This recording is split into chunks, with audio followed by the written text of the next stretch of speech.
अगर आपने अब तक हमारे चैनल को सब्सक्राइब नहीं किया है तो प्लीज़ हमारे चैनल को सब्सक्राइब करें और हमारे आने वाली वीडियोज़ अपडेट्स पाने के लिए हमारे बेल आइकन को ज़रूर छू दें।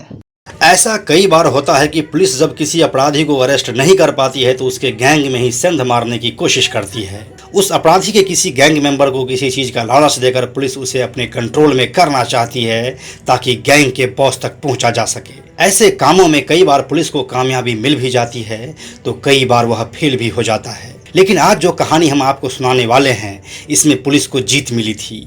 आज हम मुंबई अंडरवर्ल्ड के इस सीरीज में आपको कहानी सुनाएंगे फरीद तानाशाह की। फरीद वही गैंगस्टर है जो दाऊद इब्राहिम को मारने के लिए पाकिस्तान तक पहुंच चुका था। यह कहानी आप सभी के लिए काफ़ी दिलचस्प होने वाली है। इस कहानी को शुरू करने से पहले आपको हम यह बताते चलें कि मुंबई अंडरवर्ल्ड के सभी डॉन का वीडियो हम बना चुके हैं, जिसका लिंक आपको डिस्क्रिप्शन में मिल जाएगा। तो चलिए अब इस कहानी को हम शुरू करते हैं। नमस्कार, मेरा नाम है प्रशांत और आप देख रहे हैं बेजोड़जोड़ा.com का यूट्यूब चैनल। फरीद तानाशाह का जन्म मुंबई में हुआ था। जब वह बड़ा हुआ तो वह क्राइम के रास्ते पर निकल पड़ा। 1980 के दशक का आखिरी साल। इन दिनों मुंबई में अंडरवर्ल्ड पूरी तरह से फैल चुका था। फरीद तानाशाह भी इसका हिस्सा था और वह छोटा राजन के लिए काम कर रहा था। छोटा राजन के साथ काम करने का मतलब यह है कि वह डायरेक्टली दाऊद इब्राहिम के लिए काम कर रहा था और इस तरह से फरीद तानाशाह डी कंपनी का एक शूटर बन गया। इसके बाद हुआ साल 1993 का बम्बई ब्लास्ट। इस ब्लास्ट ने बम्बई को पूरी तरह से झकझोर कर रख दिया था। इसके बाद मुंबई अंडरवर्ल्ड में फूट पड़ गई और मुंबई अंडरवर्ल्ड कई धड़ों में बंट गया। जो फरीद पहले छोटा राजन के लिए काम करता था वो अब राजन से अलग हो चुका था, लेकिन उसके साथ उसका रिश्ता कायम था। साथ ही उसने मुंबई शहर को भी छोड़ दिया। अब फरीद तानाशाह का अगला ठिकाना दिल्ली था। दिल्ली में रहते हुए वो मुंबई के डॉन्स से जुड़ा हुआ था, लेकिन ऐसी बातें पुलिस से छिपती कहाँ है। फरीद तानाशाह अब दिल्ली में पुलिस की नज़रों में था। वहाँ से वो मुंबई भी नहीं जा सकता था क्योंकि उसे अपनी जान का खतरा था। खतरा था भरत नेपाली और विजय शेट्टी से, जो अब फरीद तानाशाह का जानी दुश्मन बन चुका था। जबकि पहले यह तीनों छोटा राजन के लिए ही काम कर रहा था, इसीलिए अब फरीद को फायदा दिखा पुलिस के साथ मिलकर काम करने में। अब फरीद पुलिस का मुखबिर बन चुका था। फरीद रॉ के साथ मिल चुका था। रॉ को इनपुट मिली कि पाकिस्तान के कराची में दाऊद इब्राहिम छुपा हुआ है। रॉ ने फरीद को वहां भेजने का फैसला किया। फरीद ने हामी भर दी। फरीद को फर्जी नाम और पासपोर्ट के साथ कराची भेजा गया। फरीद जब दाऊद के अड्डे पर था तब उसे छोटा शकील दिख गया। फरीद ने इंडिया फ़ोन करके कहा कि क्या इसे ठोक दूं? दूसरी ओर से जवाब आया नहीं, क्योंकि टारगेट पर दाऊद था, शकील नहीं। इसी वजह से छोटा शकील उस दिन जिंदा बच गया। रॉ का यह मिशन फेल हो चुका था। अब रॉ को और ज़्यादा मेहनत करनी थी। रॉ अब ज़्यादा आदमी भेजने के जुगाड़ में था। फरीद ने कहा कि उसके पास लड़के हैं जो इस काम को बखूबी अंजाम दे सकते हैं। फिर इस ग्रुप में एंट्री हुई विकी मल्होत्रा, फरीद तानाशाह, बालू डोकड़े, एजाज लकड़ावाला, विनोद मटकर, संजय घाटे और बाबा रेड्डी की। ध्यान रहे कि यह सभी लड़के छोटा राजन के थे जो किसी भी कीमत पर दाऊद को मारना चाहता था। प्लानिंग था दाऊद की बेटी मारिया के अंतिम यात्रा में उसे मारने का, क्योंकि उस समय दाऊद को कराची में उसकी बेटी मारिया के मौत के बाद एक दरगाह पर जाना था। इस टीम को कराची भेजा गया, लेकिन इस बार ना तो दाऊद मिला और ना ही छोटा शकील। फिर से इस टीम को खाली हाथ ही वापस आना पड़ा। यह साल 1998 चल रहा था। यह कहा जाता है कि विकी मल्होत्रा और अन्य लोग उसका इंतजार कर रहे थे, लेकिन दाऊद इब्राहिम को नेपाल के एक सांसद से इस बारे में सूचना मिल गई। इस सूचना के मिलने के बाद दाऊद इब्राहिम दरगाह तो आया, लेकिन अपने साथ वो एक बहुत बड़ी सिक्योरिटी लेकर आया था। इस वजह से इस टीम को यह ऑपरेशन पोस्टपोन करना पड़ा। जब टीम उस फ्लैट पर पहुंची जहां वह ठहरी हुई थी, तो छोटा राजन ने उस टीम को फ़ोन किया और वहां से फौरन निकलने के लिए कहा, क्योंकि दाऊद को ऑपरेशन की जानकारी मिल गई थी। बाद में विकी मल्होत्रा ने उस नेपाली सांसद को मार दिया जिसने इस ऑपरेशन को लीक किया था। फरीद तानाशाह पूरी टीम के साथ अब दिल्ली आ गया। इसके साथ विकी मल्होत्रा दिल्ली में ही रुका, बाकी सब वापस मुंबई चला गया। अब अगला प्लान बनना बाकी था जिसका सब इंतजार कर रहे थे। यह 2005-06 का साल चल रहा था। अजीज डोभाल के नेतृत्व में एक छोटी सी टीम बनाई जा रही थी जिसमें सिर्फ फरीद तानाशाह और विकी मल्होत्रा को लेना था। यह दोनों दुबई जाने वाले थे, जहां दाऊद इब्राहिम अपने बेटी के शादी के रिसेप्शन में जाता और वहीं पर दाऊद को मारने का प्लान था। लेकिन यहाँ पर एक और घटना हो गई।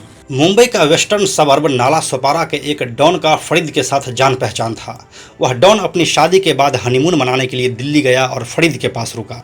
मुंबई पुलिस की नज़र उस डॉन पर थी, उसके एक्टिविटी पर थी। वापस आने पर जब मुंबई पुलिस ने उस डॉन से पूछताछ की तो उसने फरीद के बारे में सारा का सारा राज खोल दिया। अब मुंबई पुलिस की एक टीम दिल्ली गई और फरीद तानाशाह और विकी मल्होत्रा दोनों को अरेस्ट करके मुंबई ले आया। इस बार यह टीम दुबई पहुंच ही नहीं सकी क्योंकि अब यह मुंबई पुलिस की गिरफ्त में थी।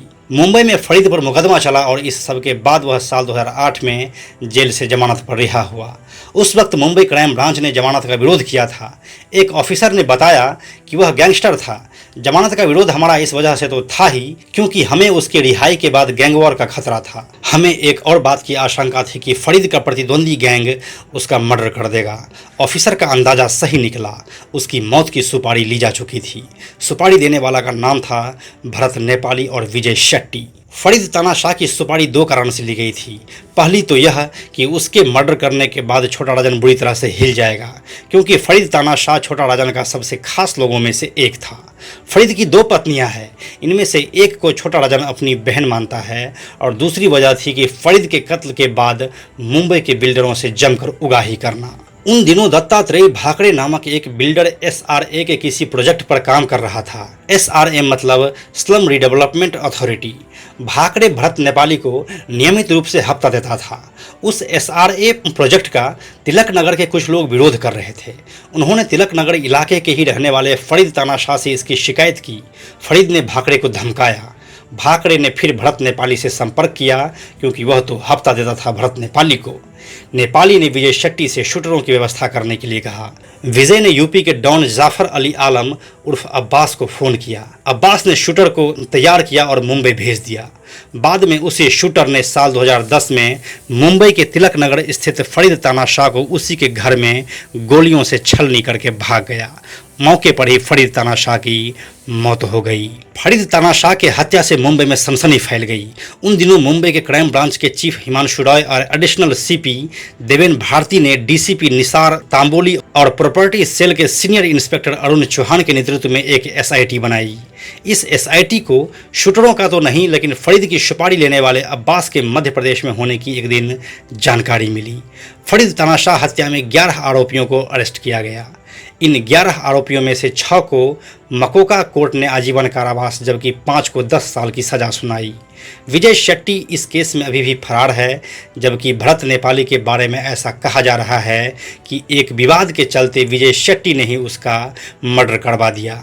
बाकी सच क्या है वह आगे की रिसर्च के बाद हम दूसरी वीडियो में आपको बताएंगे। तो यही थी पूरी कहानी दाऊद को मारने के लिए 2 बार पाकिस्तान गए फरीद तानाशाह की, जिसकी रिक्वेस्ट हमें आप लोगों ने बताई थी।